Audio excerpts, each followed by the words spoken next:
हमारे देश के चुनावों में सिंबल का इस्तेमाल क्यों किया जाता है? 1951-52 के चुनाव में जब वोटर लिस्ट तैयार हो रहा था तो महिलाएं अपना नाम क्यों नहीं बताना चाह रही थी? ये तो आपको पता है कि पहले लोकसभा के चुनाव में कांग्रेस ने सरकार बनाई थी, लेकिन विपक्ष में कौन सी पार्टी आई थी और उनको कितनी सीटें मिली थी?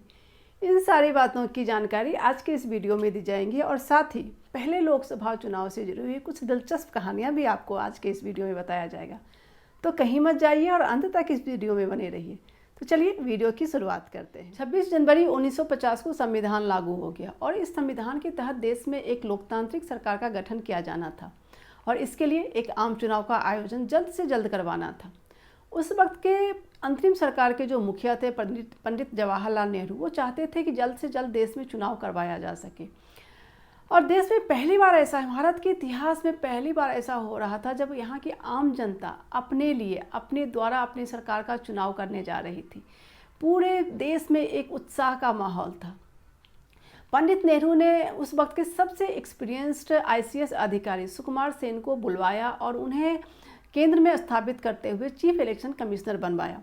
सुकुमार सेन उस वक्त बंगाल में कार्यरत थे और उन्हें केंद्र में बुलाया गया और उन्हें चीफ इलेक्शन कमिश्नर बनाया गया। पंडित नेहरू चाहते थे कि जल्द से जल्द चुनाव हो, मगर सुकुमार सेन ने कहा कि नहीं, इसमें अभी वक्त लगेगा, क्योंकि संविधान के लागू होने के कुछ ही महीनों बाद जो उस वक्त की कॉन्स्टिट्यूंट असेंबली थी उसने representation of people's act pass किया था और इस एक्ट के तहत 21 वर्ष से ज़्यादा के जितने भी नागरिक थे, मतलब जो इंडिया में रह रहे थे जो भी लोग, उनको वोटिंग का अधिकार दिया गया। साथ ही उसमें एक क्राइटेरिया रखा है कि जो भी व्यक्ति भारत में किसी भी क्षेत्र में 180 दिन से ज़्यादा समय से यहाँ रह रहा है उसे यह अधिकार दिया जाएगा।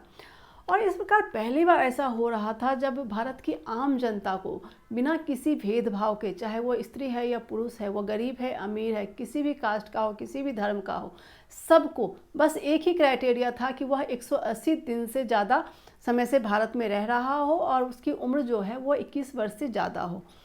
तो सबको वोटिंग का अधिकार दिया गया था और इसके लिए ज़रूरी था कि जब वोट करवाने से पहले कुछ तैयारियां करनी बहुत ज़रूरी थी और उन तैयारियों के बगैर चुनाव का आयोजन नहीं करवाया जा सकता था। और सबसे पहले तैयारी जो करनी थी वह थी वोटर लिस्ट तैयार करना। इसके लिए सुकुमार सेन ने 16,000 से ज़्यादा क्लर्क को रखा जो गांव-गांव जाते थे और लोगों का नाम और पता, उम्र और जेंडर जो भी चीज़ें थी वो पूरा का पूरा फॉर्म फिल करके वोटर लिस्ट तैयार करने की जिम्मेदारी उनकी उन सारे क्लर्क से थी और इनको 6 महीने के लिए इस पद पे रखा गया था ताकि वोटर लिस्ट तैयार किया जा सके।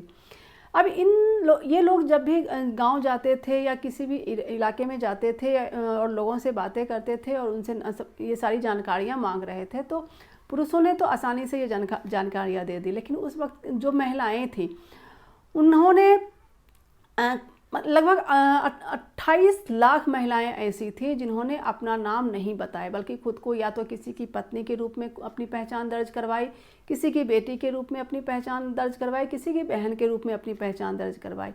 जब फाइनल वोटर लिस्ट कंपाइल हो रहा था तो ऐसे 28 लाख नाम नोटिस किए गए जिसमें किसी भी महिला का नाम नहीं था। दोबारा से वहाँ पे भेजा गया ताकि वो महिलाएं इस लिस्ट को सही तरीके से तैयार करवाया जा सके, लेकिन उन लोगों ने अपना नाम नहीं बताया, उन महिलाओं ने अपना नाम नहीं बताया और जिसकी वजह से उन्हें उस वोटर लिस्ट से अलग हटाया गया। दूसरी जो सबसे बड़ी समस्या थी वो उस वक्त की लगभग 85% आबादी जो थी वो ना तो पढ़ सकती थी ना लिख सकती थी। सिर्फ 15% आबादी ही ऐसी थी जो कि पढ़ी लिखी आबादी थी। अब ऐसे में अगर जो भी बैलेट बॉक्स तैयार होता उसमें जो पार्टी का नाम या कैंडिडेट का नाम अगर लिखा जाता, जो मतलब बैलेट पेपर जो होता उसमें जो लिखा जाता, तो उसमें वो 85% लोग उसको पढ़ ही नहीं सकते थे। तो सुकुमार सेन ने इसके लिए एक रास्ता निकाला है और उन्होंने बोला कि चलो इसके लिए हम हर एक कैंडिडेट का हम एक सिंबल दे देंगे और वो कैंडिडेट उसी सिंबल के माध्यम से अपना चुनाव प्रचार करेगा ताकि जिसको भी वोट देना है वो सिंबल को, क्योंकि सिंबल को आइडेंटिफाई करना आसान हो, उसके लिए पढ़े लिखे होने की ज़रूरत नहीं थी। तो उसके लिए सिंबल को देख के वो उसको वोट डाल सकता है। तो उसके बाद हुआ कि अब ये जितने भी सिंबल्स हैं उनको भी एक मतलब तैयार करना था, क्योंकि ऐसी किसी आज का ज़माना तो था नहीं कि इंटरनेट खोला और जो भी मन हुआ अपना एक कैनवा खोला और कोई डिज़ाइन निकाला और बना दिया। वो ज़माना कुछ और था, जब कुछ भी टेक्नोलॉजी के नाम पे कुछ भी नहीं था। तो उन सारे सिंबल्स को तैयार किया गया इलेक्शन कमीशन के द्वारा, जो कुछ लोगों को रखा गया और उसके उस सिंबल्स को तैयार किया गया, फिर अलग अलग पार्टियों को और कैंडिडेट्स को वो सिंबल दिया गया। उसके बाद था कि बैलेट बॉक्स जो जिसमें कि बैलेट पेपर रखा जाता है, वो बैलेट बॉक्स का निर्माण कहाँ पे और कैसे करवाया जाए, क्योंकि इतने कम समय में कौन सी कंपनी इसका निर्माण कर सकती। उस वक्त सरकार के पास ऐसी कोई बहुत बड़ी फैक्ट्री थी नहीं, जहाँ पे कि जैसे कि आज की डेट में बहुत सारे PSUs हैं जो सरकार के हर एक मुश्किल के लिए के समय आके सामने खड़े हो जाते हैं और सरकार उनसे अपना काम करवा सकती है। बट उसमें ऐसी कोई कंपनी नहीं थी। तो यह जो काम दिया गया था वो उस वक्त की एक बहुत ही मशहूर कंपनी, जो आज भी बहुत मशहूर कंपनी है और वो अलमीरा बनाने के लिए काफ़ी मशहूर है, उसके लॉक्स काफ़ी मशहूर है, गोदरेज को यह काम दिया गया। और गोदरेज के लिए भी यह कोई आसान काम नहीं था, क्योंकि 20 लाख बैलेट बॉक्स को बनाना था और उनके पास वक्त बहुत कम था। और सबसे बड़ी समस्या ये थी कि उस बैलेट बॉक्स का डिज़ाइन कैसा हो। तो लगभग 50 बैलेट बॉक्स का डिज़ाइन तैयार किया गया। जो उसकी भी अपनी एक अलग बड़ी ही इंटरेस्टिंग कहानी है, उसको मैं एक अलग से कोई छोटा सा वीडियो बना के मैं आपको बताऊंगी कि किस तरीके से बैलेट बॉक्स को पूरा का पूरा बनाया गया, किस तरीके से उसका डिज़ाइन तैयार किया गया और किस तरीके से गोदरेज ने उसको तैयार करवाया था। तो गोदरेज कंपनी जो थी उसने लगभग जो भी समय सीमा दी गई थी इलेक्शन कमीशन के द्वारा, उस समय सीमा के अंदर लगभग 18 लाख बैलेट बॉक्स उन्होंने बनाया और अलग अलग राज्यों में भेजा, जिससे कि चुनाव करवाया जा सके। उसके बाद उस वक्त आज जब भी चुनाव होता है तो आप जाते होंगे किसी न किसी स्कूल में या फिर जो कम्युनिटी सेंटर होता है या फिर कॉलेज में, वहाँ पे पोलिंग बूथ होता है। लेकिन जब हमारा देश आज़ाद हुआ था उस वक्त इतने बड़े लेवल पे सरकारी स्कूल मतलब स्कूल्स हुआ ही नहीं करती थी, या फिर कोई भी जो कम्युनिटी सेंटर नहीं था या इस तरह का कोई भी सामूहिक बिल्डिंग नहीं था जहाँ पे वोटिंग करवाया जा सके। तो पोलिंग बूथ बनवाना भी अपने आप में एक बहुत बड़ा चैलेंज था उस वक्त की सरकार के लिए। इन सारी तैयारियों को पूरी करने के बाद इलेक्शन की तारीखों की घोषणा की गई और जो पहला इलेक्शन करवाया गया था वो 25 अक्टूबर 1951 को, और जो अंतिम इलेक्शन था वो 27 मार्च 1952 को करवाया गया। तो इस तरीके से कुल 5 महीने तक इलेक्शन चला था। वैसे तो इलेक्शन जनवरी के महीने में करवाना था, लेकिन हिमाचल प्रदेश का कुछ ऐसे एरिया थे जहाँ पे बहुत बड़े लेवल पे वहाँ पे वो होता बर्फबारी हो जाती थी ठंड के महीने में, जिसकी वजह से पूरा का पूरा रास्ता बंद हो जाता था।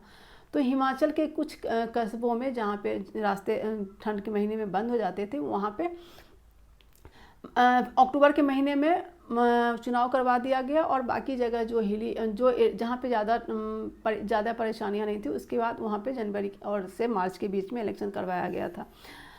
तो अभी इसमें कितने वोटर जब वोटर लिस्ट तैयार किया गया था, कितने लोग जो थे वो वोटर लिस्ट में शामिल हुए थे, तो 176 मिलियन 176 यानी कि 17.6 करोड़ वोटर जो थे वो वोटर्स ने वोट डाला था इसमें, और लगभग 53 पॉलिटिकल पार्टी ने इस इलेक्शन में हिस्सा लिया था, जिसमें से 14 पार्टियां ऐसी थी जो नेशनल पार्टी थी, बाकी जो थे राज्य के या फिर बाकी छोटी छोटी पार्टियां थी। उसके बाद इस इलेक्शन में लगभग 45.7% वोटिंग हुई थी, और इसके बाद जिसमें से 45% वोट जो था वो कांग्रेस को मिला था, और उसके बाद सेकेंड पोजीशन पे CPI थी जिसको 3.5% वोट मिला था। और कांग्रेस को जो 45% वोट के साथ साथ उनको कितनी सीटें मिली थी, ये भी एक बड़ा ही दिलचस्प बात है कि टोटल 489 लोकसभा के लिए सीटों के लिए चुनाव करवाया गया था, जिसमें से 364 सीट जो थी वो कांग्रेस को मिली थी, और जो मुख्य विपक्षी पार्टी बनके जो उभरी वो कम्युनिस्ट पार्टी ऑफ इंडिया, उन्हें सिर्फ 16 सीट मिली थी, और उन्हें वोट का जो परसेंटेज था उनका वो 3.5% था। तो इस तरीके से और इसका पहले लोकसभा चुनाव का एक और बहुत ही दिलचस्प बात यह है कि ये डॉक्टर भीमराव अंबेडकर, जिन्होंने कि संविधान को बनाने में इतनी उनकी भूमिका थी और जिसकी वजह से, जो संविधान की वजह से ये वोटिंग राइट्स लोगों को मिला था, और वही भीमराव अंबेडकर बॉम्बे से उन्होंने चुनाव लड़ा था और वो चुनाव हार गए थे।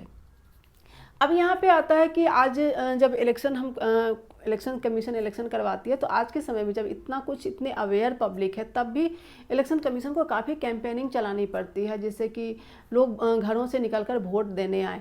और उस वक्त जबकि लोगों को पता ही नहीं था कि वोटिंग कुछ चीज़ मतलब वोटिंग क्या होता है, या फिर मतलब उन्हें ऐसी जनता जो सदियों से दबी कुचली रही थी, जिसने कभी भी पॉलिटिकल एक जो कैंपेनिंग के नाम पे उन्होंने सिर्फ गांधी जी के पीछे पीछे वो घूमे थे और आंदोलनों में हिस्सा लिया था, लेकिन सरकार का गठन वो खुद कर पाए, ये उनके लिए उनके विश्वास से ऊपर की चीज़ थी। तो इलेक्शन कमीशन के लिए ये एक बहुत बड़ी समस्या थी कि लोगों को घरों से निकाल कर लाया जाए और उन्हें उनको ये कन्विंस किया जाए कि वो वोट डालें। और इसके लिए उन्होंने जो इलेक्शन कमीशन ने कई डॉक्यूमेंट्री फिल्म बनवाए और 300 सिनेमा हॉल में लगभग ये डॉक्यूमेंट्री फिल्म महीनों तक चली थी और लोगों को दिखाया गया था कि किस तरीके से वोटिंग होगा और इस वोटिंग के तहत क्या उनके अधिकार हैं और किस तरीके से सारी पूरा का पूरा प्रोसीजर चलेगा।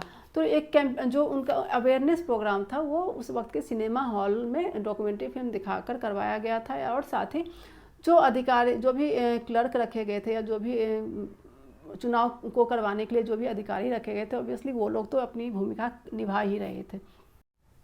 यहाँ पे एक और दिलचस्प फैक्ट मैं आप लोगों को बता दूं कि जब पहले लोकसभा चुनाव में कांग्रेस का इलेक्शन सिंबल क्या था। आज कांग्रेस को किस सिंबल से एसोसिएट किया जाता है? पंजा से। लेकिन उस वक्त कांग्रेस का जो इलेक्शन सिंबल था वो 2 बैल की जोड़ी और उसके ऊपर वो हल्का एक वो होता है वो रखा हुआ, और फॉरवर्ड ब्लॉक जिससे कि किसी समय नेताजी सुभाष चंद्र बोस भी जुड़े हुए थे, उनको दिया गया था पंजा लोकसभा का चुनाव चिन्ह। और सीपीआई का चुनाव चिन्ह था हंसिया हथौड़ा और गेहूं का बाली, ये था सीपीआई का लोकसभा का चुनाव चिन्ह था। और साथ ही श्यामा प्रसाद मुखर्जी का जनसंघ पार्टी थी, उसने भी इसमें हिस्सा लिया था, उनका था एक मिट्टी का दिया, उनका चुनाव चिन्ह था। तो ये सारी चुनाव चिन्ह से जुड़ी ये इम्पॉर्टेंट मतलब ये इंटरेस्टिंग बातें थी।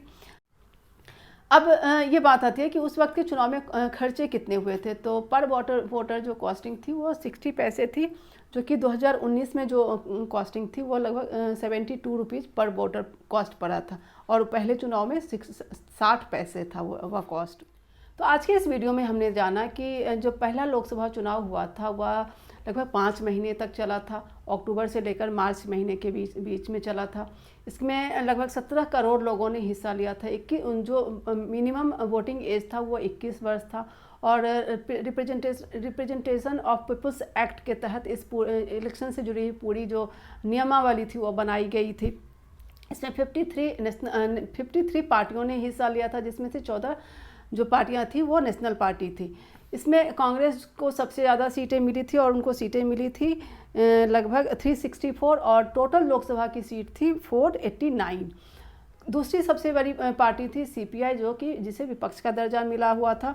और इसके बाद 45% वोटिंग हुई थी, जिसमें से 45.7% वोटिंग हुई थी, जिसमें से 45% वोट जो था वो कांग्रेस को मिला था। तो ये सारी बातें थी पहले लोकसभा चुनाव को लेकर। अगर आपको पसंद आया तो आप वीडियो को लाइक ज़रूर कीजिए।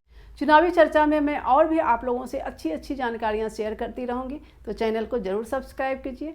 चलिए इस वीडियो को यहीं ख़त्म करती हूँ, तब तक के लिए जय हिंद।